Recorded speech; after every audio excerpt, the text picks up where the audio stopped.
Bonjour à tous, bienvenue sur Mathessa, ma chaîne de maths pour dédramatiser. Et au programme aujourd'hui, une vidéo d'exercice type bac pour les élèves de terminale spécialité. Bac 2026 Métropole, jour 1, vrai-faux, sur la géométrie dans l'espace et le dénombrement. Pour ne rien manquer des publications quotidiennes, je vous invite à vous abonner à Mathessa, c'est rapide, facile et gratuit. Je vous rappelle également que vous avez sur www.mathessa.fr tous les documents support pour une année scolaire sereine et réussie. On a donc aujourd'hui un exercice relativement classique avec un vrai-faux que je vous propose évidemment sur la partie droite de l'image. On a donc ici 4 affirmations à traiter avec équation paramétrique de droite, équation cartésienne de plan, plan médiateur qui ne dit pas son nom, intersection de droite dans l'espace, produit scalaire et trigonométrie et en fin d'exercice, arrangement, plutôt PUP d'éléments distincts, et enfin combinaison. Eh bien, je vous propose, comme d'habitude, de mettre la vidéo en pause, tenter de faire cet exercice proposé au tableau, et on se retrouve tout naturellement juste après pour la correction. Allez, un brouillon, un crayon, et c'est parti.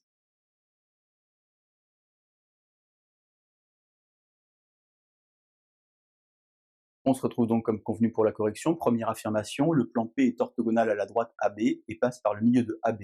Ça porte un nom, ça s'appelle le plan médiateur à un segment. Je vous insère le lien vers la vidéo si vous voulez en savoir davantage. Alors on a donc ici les coordonnées de A et de B. On va donc d'abord calculer les coordonnées de I, milieu du segment AB.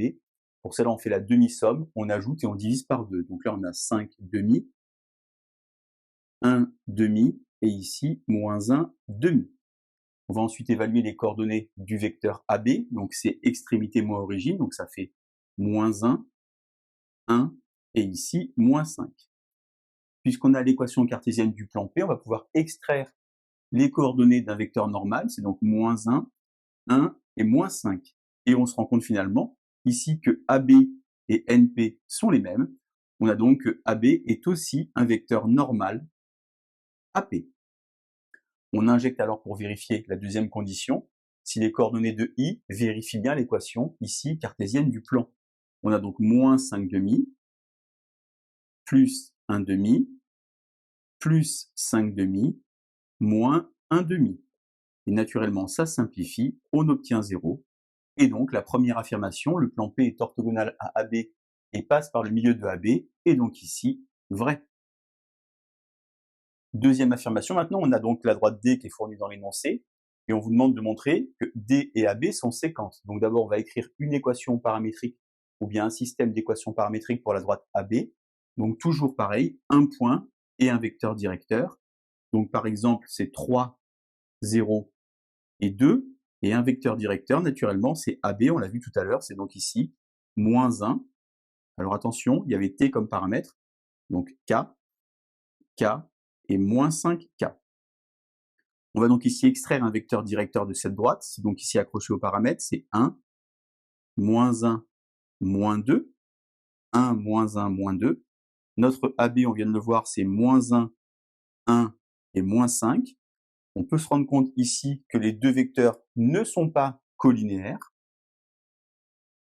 Ça veut donc déjà dire que les droites ne sont pas parallèles ou éventuellement confondues. On pourrait vraiment, si on voulait en faire davantage, évaluer le produit scalaire. Ici, on ne trouverait pas 0, donc les droites ne sont pas non plus orthogonales. Donc on va maintenant égaliser les deux systèmes. C'est d'ailleurs la raison pour laquelle c'est important d'avoir évidemment deux paramètres différents. Alors on se rend compte directement que sur la première ligne, on va pouvoir isoler t, puisque c'est déjà écrit, t égale 3 moins k. Et ici, on va pouvoir remplacer t par 3 moins k. Donc on a moins 1,5 moins, parenthèse, égale k, et 2 moins 2, parenthèse, égale 2 moins 5k. Donc je remplace ici l'expression de t par 3 moins k. Et je me rends compte finalement que ici j'ai t égale 3 moins k, et que ici j'ai moins moins k, qui va donc se simplifier, et donc j'ai moins 4,5 égale à 0, et une troisième équation en dessous, qui finalement n'a pas un grand intérêt, car on peut affirmer ici que le système est incompatible.